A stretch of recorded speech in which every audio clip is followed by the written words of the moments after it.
हाँ भैया, इस गमले में लगा हुआ आप सामने देख रहे होंगे, मेरा एक तुलसी का पौधा है। और तुलसी का पौधा अधिकतर ऐसा होता है कि ठंड के मौसम में बहुत से पौधे तुलसी के सूख ही जाते हैं। और ये पौधा मैंने बड़ी अच्छी तरह से बचा रखा है, क्योंकि मैंने आप लोगों को पहले ही बताया कि हम लोग बचा लेते हैं। तो इस तरह की अगर आप लोगों के पास में अगर जरा सी भी अगर जान होगी तुलसी के पौधे में, तो ये आप सामने जो देख रहे हो बिल्कुल फ्री की खाद होगी। और इसके डालने से ऐसा होगा, तुलसी का पौधा जो भी होगा बिल्कुल हरा भरा और ग्रीन हो जाएगा। अब मैं इसका एक तरीका बताने जा रहा हूँ आप लोगों को कि आपको कैसा करना है।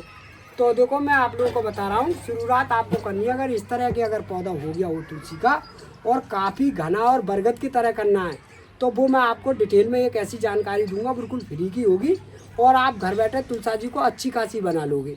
तो देखो, मेरा जो तरीका होगा भैया वो इस तरीका का होगा कि जैसा आप सामने ये इतनी मंजरी देख रहे हो, तो ये आपको टोटली बिल्कुल काटनी है। इस समय जितनी भी सूखी टहनी होंगी उसकी, तो मैं इस तरह से आप लोगों को काट के दिखा रहा हूँ कि देखो, इसीलिए जो देखो मैंने इसका काटना चालू कर दिया। बिल्कुल सूखी सूखी टहनी जो है मैं बिल्कुल काटूँगा। और काटने के बाद में इसमें जो भी मैंने आपको लोगों को बताया है वो खाद के बारे में बताऊँगा ही मैं। मगर इतना आपको ध्यान रखना है कि जैसे मैंने ये मंजरी आपके सामने काट रहा हूँ, तो इसे आपको कोई ऐसी जगह मत फेंकना कि जिससे किसी के पैरों में लगे। या तो इसे जला कर राख बना के किसी स्थान पर सिरा दो, या किसी ऐसा, हम लोग तो खैर गंगा नहाने जाते हैं, तो आप किसी गंगा के नाले में या नदी में किसी पार रोध कर दो, जिससे हमारी ये तुलसा जी बढ़िया और सुखी रहनी चाहिए। क्योंकि तुलसा जी का जो पौधा होता है बहुत शुभ और अच्छा माना जाता है। तो हम इसीलिए तुलसा जी की कदर अधिकतर ज़्यादा करते हैं, क्योंकि पूजा पाठ में जो है हमारी तुलसा जी ज़्यादा आती हैं। और हिंदू गणित में तो आप देखती हो कि तुलसा जी का रंग क्या होता है और किस तरह से होती है। तुलसा जी का पौधे लगाने से भैया एक बात और होती है कि तुलसी जी का पौधा अगर आपके घर पर लग रहा हो, तो वैसे पहली बात तो सूखना नहीं चाहिए। अगर वो सूख गया है पौधा तो वो शुभ नहीं माना जाता है। ये भी मैंने खूब अच्छी तरह से देखा है। तो तुलसा जी के कई कारण ऐसे होते हैं कि इसे बढ़िया साफ़ सुथरी जगह में रखनी चाहिए, और इसकी जितनी भी केयर हो मिले उतनी केयर करो। मगर इस गमले में जो लगी हुई तुलसा जी होती है भैया, वो एक तरीका होता है कि जैसा हमने गमले में चला रहे हैं, तो तुलसा जी का पौधा लगाने के बाद में कम से कम 2 या 3 महीने के बाद में ही गुड़ाई होती है। तुलसा जी जो है ज़्यादा नराई गुड़ाई नहीं चाहती है, जो ऊपर का पानी जो चाहती नहीं है। तो जैसे मैं आप लोगों को दिखाता हूँ को घरेलू नुस्खा, वो आप थोड़ा सा बनाओ और पानी में मिलाओ और डाल दो, तो आपकी जो तुलसा जी है ना वो ऐसी रहेंगी जिसका कोई जवाब नहीं होगा। तो मैं इसके बारे में आपको बता ही रहा हूँ। तो देखो, इस तरह से आपको कट करना है भैया, देखो जिस तरह से मैं कर रहा हूँ, और बिल्कुल अच्छी तरह से आप काट दो बेदर्दी से। कोई भी चिंता मत करो कि हमारी तुलसा जी खराब हो जाएंगी, जे सालों साल आराम से चल जाती है। जे भी मेरे पास में देखो 5 साल का पौधा है, और अब भी डिमांड आ रहा है कि बहुत से लोगों की तुलसाई सूख गई है, और हम अपनी जगह पर होती है वो तुलसाई सूखने नहीं देते हैं किसी प्रकार से। क्योंकि हम जो है 12 महीना आराम से इनकी सेवा भी करते रहते हैं, और आसानी के साथ हमारा पेड़ भी बढ़िया चलता रहता है। ये चीज़ होती है हमारी बिल्कुल साफ़ सुथरी जगह में। और इससे चप्पल पहनने का तो बिल्कुल मतलब ही नहीं होता है हम लोगों का, क्योंकि हम लोग बहुत सी जगह काम करते हैं, जब देते हैं तो साफ चप्पलें पहनते हैं। क्यों कि जब नर्सरी में अगर हम 12 महीने थोड़ा ही मतलब चप्पलें निकाल के काम करेंगे, तो जैसे कोई ग्राहक आता है तो भी हम चप्पलें पहन के ही मतलब तुलसा जी को निकाल के देते हैं, कोई ऐसी नहीं है। क्योंकि वो तो हमारा एक काम है वहाँ पर।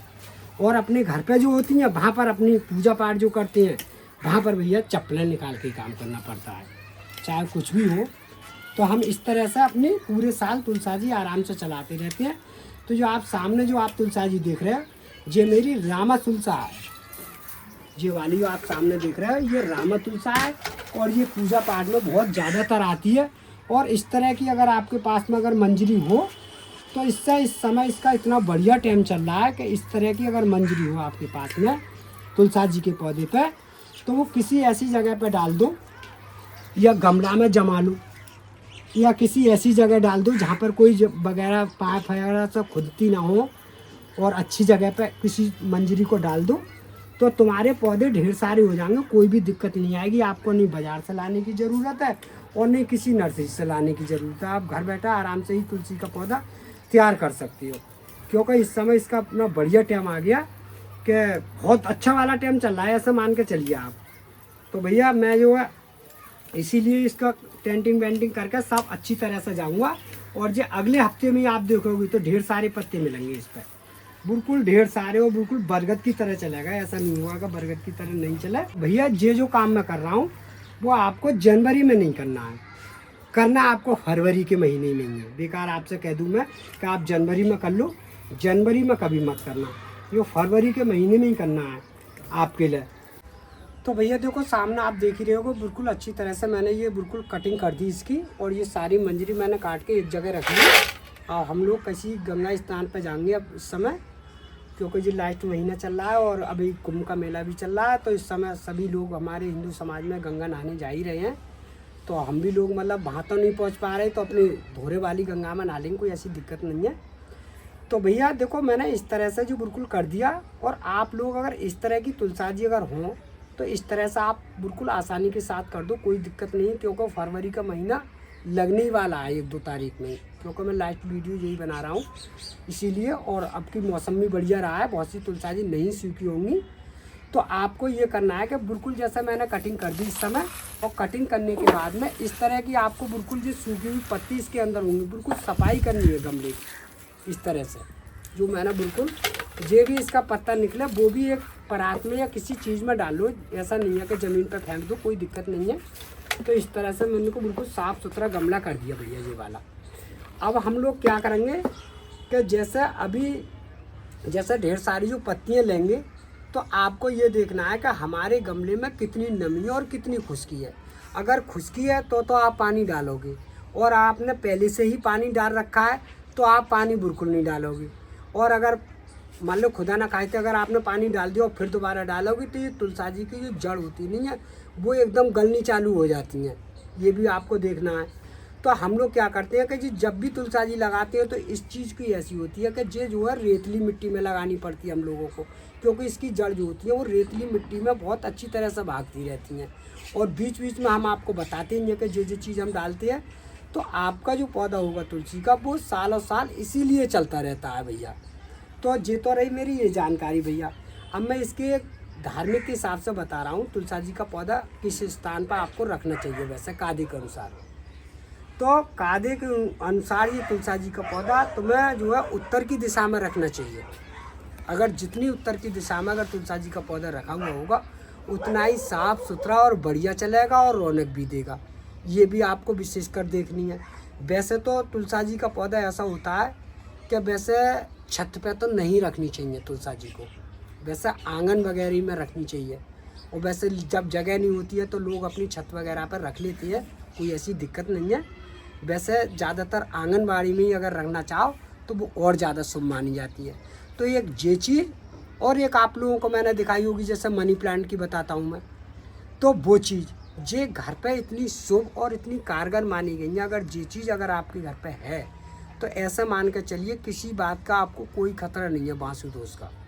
ये चीज़ इतनी पवित्र और इतनी शुद्ध और इतनी बढ़िया मानी गई है हिंदू हिसाब से, जी मैं बता रहा हूँ आप लोगों को। देखो इस तरह से आप लोगों को गुड़ाई करनी है तुलसाजी की। जैसे पुरानी तुलसाजी अगर आपके पास में है तो इस समय बहुत बढ़िया टाइम है, इस तरह से आप बिल्कुल अच्छी तरह से गुड़ाई कर दो जैसे मैं कर रहा हूँ। और इससे जो होता है कि जी हर एक समाज का आदमी लगाता है, चाहे वो मुसलमान हो या जाट हो या ठाकुर हो, क्योंकि ये नहीं है कि इसे हर एक धर्म का नहीं लगाता है, हर एक धर्म का आदमी लगाता है। क्यों कि इसके अंदर कुछ ऐसे गुण होते हैं कि आयुर्वेद में भी काम में आ रही है ये। क्यों कि इसकी दवाइयों के भी काम में आती हैं, इसकी पत्तियाँ डंडियाँ तो उस काम में भी बहुत ज़्यादा आती हैं। ये नहीं है कि साहब एक ही धर्म के आदमी लगा रहे हैं, सभी धर्म के आदमी लगा रहे हैं। बस मैं तो आप लोगों को यही बताने जा रहा हूँ कि आपकी तुलसाजी अगर घर पर हो तो साफ़ सुथरी और बढ़िया और अच्छी रहनी चाहिए मेरे हिसाब से। तो मैं उसी के बारे में आप लोगों को बताता रहता हूँ बीच बीच में। तो बचाने का और करने का बेस यही तरीका है कि जैसा अपने घर पर अगर मान लो 10 मेंबर हैं तो ऐसा नहीं होना चाहिए कि हमने गमले में तुलसाजी लगा दी और पता चली कि 10 के 10 अगर उसमें पानी अगर जल चढ़ाओगे तो इसकी जड़ इतनी नाजुक होती है कि तुलसाजी आपकी गलनी चालू हो जाएंगी और फिर सूखनी चालू हो जाएंगी, फिर वे ज़्यादा दिन नहीं चलती हैं। आप लोगों को मैंने बताइए कि इस दिशा में रखने के बाद में और बराबर में आप आराम से इसका जल चढ़ाते रहो और हाथ जोड़ते रहो, धूप बत्ती लगाओ या फिर इसके नीचे चिरागी भी जलाओ, कोई दिक्कत नहीं है। तो आपकी जो तुलसाजी होगी वो हमेशा के लिए बढ़िया रहेंगी और साफ़ सुथरी रहेंगी। जल का जब इस्तेमाल करना है, जैसे खुशक हो तो आप आराम से डालते रहो, कोई दिक्कत नहीं है। गर्मियों के मौसम में अच्छी तरह से झिल जाता है और जैसे ही ठंड होती है या बरसात पड़ती है और तुम्हें दिख रहा है कि हमारा गमला ज़्यादा गहरा है और जब तेज़ी से बरसात पड़नी चालू हो जाए तो आपको एक और दूसरा तरीका करना है, क्योंकि उस समय तुलसाजी बहुत मुश्किल से बचाते हैं लोग, क्योंकि बरसात से ज़्यादा गलती है। तो हम लोग क्या करते हैं कि इसके अंदर जो देसी वाला रेता होता है, चुनावी वाला, तो उसको पूरा गमला भर देते हैं रेती से। और जब ऊपर का बरसात का जो पानी पड़ता नहीं है तो इसको गमले पर से नीचे को पानी गिरता रहता है। तो तुलसाजी इतनी गजब की रहती है, इसका कोई जवाब नहीं होगा। उस समय पत्ता भी नहीं डालेंगे। और तुमने इतना गड्ढा है इस गमले में, जैसे हमें पानी भरेंगे तो जब बरसात का पानी पड़ेगा तो इसमें जब पानी भरेगा तो आपकी तुलसाजी पर रौनक भी कम हो जाएगी और पत्तियां भी कम हो जाएंगी। तो आप बरसात में ये भी काम कर सकते हो कि जैसा आपके गमले में लग रही हो तो इतना सा रेता लो और इस तरह इतना भर दो आराम से, जिसका ऊपर का पानी पड़े वो नीचे को ढलता रहना चाहिए। तो जितनी खुशी रहेंगी ये तुलसाजी के, इसका कोई जवाब नहीं होगा। और जी भैया आप एक बार आजमा कर देख लेना, ऐसा नहीं है कि मैं आपसे गलत बता रहा हूँ, क्योंकि हम लोग जो काम करते हैं वही बताते हैं। तो मैं आप लोगों को इस खाद के बारे में बताने जा रहा हूँ भैया। तो भैया देखो, मैं जो आपको खाद बताने जा रहा हूँ बिल्कुल देसी खाद होगी, ये वाली और ये वाली। और ये भी आप सामने देख रहे हो, तो ये मेरे पास में है चाय पत्ती, ये आप सामने देख रहे हो, ये चाय पत्ती है। और चाय पत्ती मैंने 1 चम्मच 1 लीटर पानी में डाल दी और इसको आराम से मैंने मतलब गरम कर लिया, खूब खौला लिया। खौला के ठंडे करने के बाद में इस पानी में मैंने मिलो लिया है छान के। ये नहीं है कि इस पत्ती को इसमें डालना है, छान के मैंने ये पानी बना लिया भैया अच्छी तरह से। तो ये चीज़ तो मैं आपको बता रहा हूँ। और ये पानी मैंने चाय पत्ती का इस्तेमाल कर रहा हूँ। और ये आप सामने देख रहे हो, ये मेरी वही सरसों वाली खली की खाद है। ये सरसों की खली होती है, उसकी खाद बनी हुई है। ये मेरे पास में मिक्सिंग मशीन से पीस लेते हैं हम लोग। तो इसको हम इस तरह से इस्तेमाल करेंगे, जैसे हमने मिट्टी की नराई वड़ाई कर दी और इसको इस तरह से लगा देंगे, इस तरह से। तो ये तो मान कर चलिए कि आप बिल्कुल इतनी कारगर है, इसका कोई जवाब नहीं होगा। और इस तरह से आप मिला लेना है इस मिट्टी में, जो मैंने मिला दिया। ये जो मैंने खाद मिला दी और खाद मिलाने के बाद में इस पानी का इस तरह से इस्तेमाल करना है। ये मैंने कर दिया तुलसाजी में। अब ये मैंने बिल्कुल अच्छी तरह से तुलसाजी साफ़ सुथरी जगह बिल्कुल बढ़िया कर दी। अब इसमें आपको कोई भी चीज़ ऐसी नहीं डालनी है, सिर्फ 15 दिन तक उसको तेज़ धूप में रहनी है ये तुलसाजी। और किसी प्रकार से अगर मान लो वाटर लेवल ज़्यादा कर दूँ पानी, तो पानी से निकाल तो देना, मगर पानी इसमें डालना नहीं है भैया, क्योंकि इतना ज़रूर ध्यान रखना है। तो आप लोगों को भैया अगर हमारी वीडियो अगर आपको जानकारी अच्छी लगी हो तो वीडियो को लाइक और वीडियो को शेयर ज़रूर कर देना भैया।